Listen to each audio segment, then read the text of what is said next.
Entrée en vigueur en Italie du Super Green Pass ce lundi, seules les personnes vaccinées ou guéries du Covid-19 pourront accéder à de nombreux lieux clos.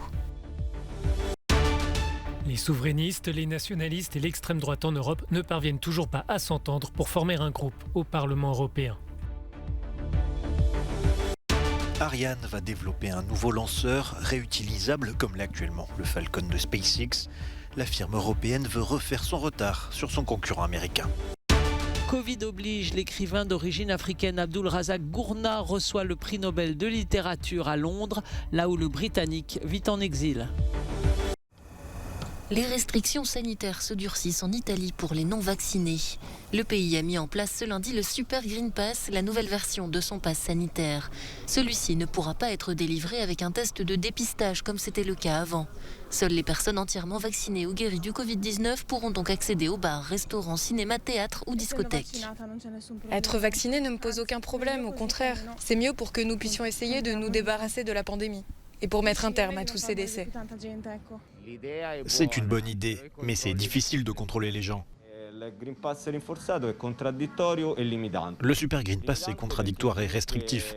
Restrictif parce qu'il ne permet pas à ceux qui ont un résultat négatif d'aller dans les restaurants et les bars. Et contradictoire parce qu'ils peuvent quand même aller faire du shopping. Autre mesure, le port du masque dans les rues commerçantes les plus fréquentées de plusieurs grandes villes comme Rome, Milan ou Turin est devenu obligatoire samedi. Près de 85% des Italiens de plus de 12 ans sont complètement vaccinés et la campagne pour la dose de rappel est en cours. La dernière étape vers l'investiture du futur chancelier allemand Olaf Scholz a été franchie ce lundi. Les adhérents écologistes ont validé à 86% l'accord de coalition. Les sociodémocrates et les libéraux en avaient fait de même au cours du week-end. Les trois partis appelés à gouverner ensemble pour les 4 prochaines années vont officiellement signer l'accord mardi. Nous sommes très heureux de ce grand résultat. Nous lançons maintenant, avec un fort soutien de nos électeurs, ce nouveau gouvernement fédéral composé d'un cabinet très fort et diversifié. Le Bundestag, la chambre basse du Parlement allemand, désignera le social-démocrate Olaf Scholz comme chancelier mercredi. Pour la première fois, le futur gouvernement sera paritaire, avec des femmes désignées à des postes clés attribués jusque-là majoritairement aux hommes. Je suis très fier du fait que ces ministères seront désormais dirigés par des femmes, contrairement à ce qui se faisait traditionnellement. Je tiens à le préciser une fois de plus, les voici, la future ministre de l'Intérieur, la future ministre de la Défense et la future ministre de la Construction. De mon point de vue, c'est un signal très important. Parmi les premiers chantiers auxquels s'attaquera le futur gouvernement figure bien évidemment la crise du Covid en plein regain de l'épidémie. Le chancelier désigné entend notamment faire voter rapidement l'obligation vaccinale censée entrer en vigueur en février ou en mars. Défendre le pouvoir d'achat. C'est l'appel lancé par les syndicats belges. Plusieurs milliers de personnes sont descendues lundi dans les rues de Bruxelles pour faire part de leurs revendications. Les manifestants dénoncent la stagnation des salaires et la hausse des prix, deux phénomènes qui rendent les fins de mois plus difficiles. Tous les jours, ce que je retrouve comme problème, c'est que je dois choisir entre mettre de l'essence pour aller travailler, nourrir ma famille, ou alors savoir chauffer ma famille, surtout en hiver. Je suis ici parce que on a besoin de la liberté syndicale, on a besoin des négociations, on a besoin de faire bouger les choses. Parce que le peuple est en train de mourir de précarité, parce que tout augmente, mais sauf les salaires. La manifestation nationale veut aussi défendre le droit syndical après la condamnation en octobre dernier de 17 militants. On est vraiment exaspérés par les attaques qu'il y a sur les libertés syndicales en Belgique. On a 17 camarades qui ont été condamnés par la justice pour des actions syndicales. Et donc on est vraiment extrêmement mobilisés contre ces attaques syndicales. Thierry Baudson, le président du syndicat FGTB, fait partie des personnes condamnées. Il était poursuivi pour avoir provoqué le blocage en 2015 d'un pont dans la ville de Liège. Aujourd'hui, le simple fait de participer à un piquet, à une entrave à la circulation, comme c'est repris dans le code pénal, suffit à nous voir condamnés, notamment à des peines de prison avec sursis. Sous l'œil de la police, la manifestation a rassemblé de nombreuses professions. Toutefois, la présence des manifestants était limitée pour des raisons sanitaires. Mais même en nombre restreint, les syndicats sont parvenus à bloquer la circulation routière et les transports en commun. C'est un nouvel échec pour l'extrême droite européenne. Les partis populistes présents au Parlement européen ne sont pas parvenus à former un nouveau groupe dans l'hémicycle. La dirigeante du Rassemblement national en France, Marine Le Pen, et le Premier ministre hongrois, Viktor Orban, ont quitté samedi Varsovie sans accord. Les responsables se sont contentés d'appeler à davantage de coopération contre les institutions de l'Union européenne.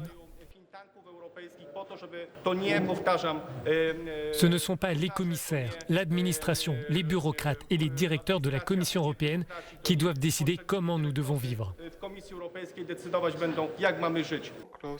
Mathématiquement, les partis populistes pourraient former le troisième groupe politique au Parlement et alors peser dans les débats. Mais au-delà d'une voix commune en faveur de la souveraineté nationale, sur la migration et sur l'euroscepticisme, le parti polonais Droit et Justice ne veut pas partager son influence dans l'hémicycle. Alors que le groupe Identité et démocratie et ses partis partenaires sont largement isolés au Parlement européen, le groupe des conservateurs et réformistes, et en particulier le parti Droit et Justice, ne l'est pas. Ils ont des rapporteurs et d'autres responsables de texte au Parlement européen. Le groupe a d'ailleurs la présidence d'une commission parlementaire. Les sujets de division sont nombreux, comme les relations avec la Russie. Marine Le Pen dispose de liens proches avec Moscou quand la Pologne refuse de discuter avec le Kremlin.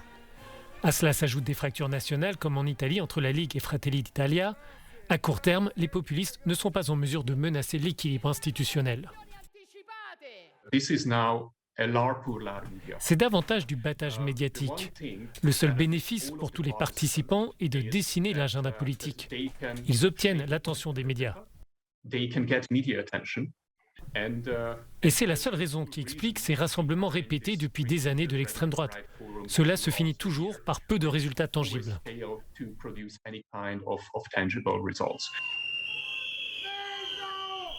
Les formations populistes présentes veulent organiser dans les prochains mois une autre conférence, prévue cette fois-ci en Espagne.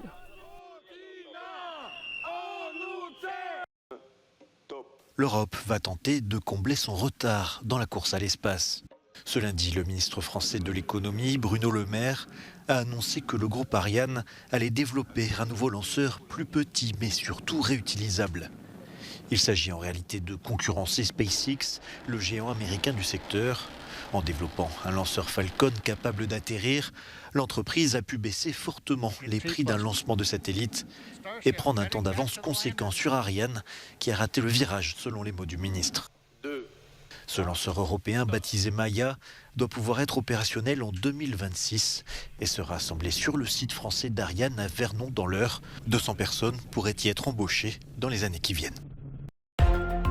Une éclipse de soleil totale a fait passer samedi l'Antarctique de la lumière à l'obscurité. Un spectacle rare auquel ont assisté une poignée de scientifiques. Les éclipses solaires se produisent lorsque la Lune passe entre le Soleil et la Terre, projetant son ombre. Pour qu'elle soit totale, les trois planètes doivent être directement alignées.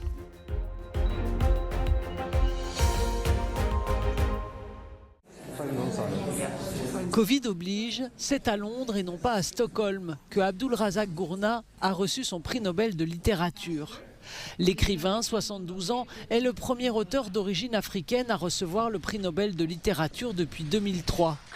Il a séduit le jury et les lecteurs avec ses récits sur les tourments des réfugiés à l'époque coloniale et post-coloniale en Afrique.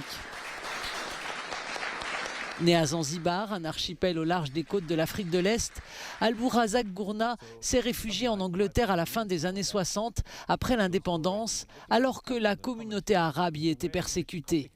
L'écrivain a publié 10 romans, Paradis, Près de la mer et Adieu Zanzibar ont été traduits en français.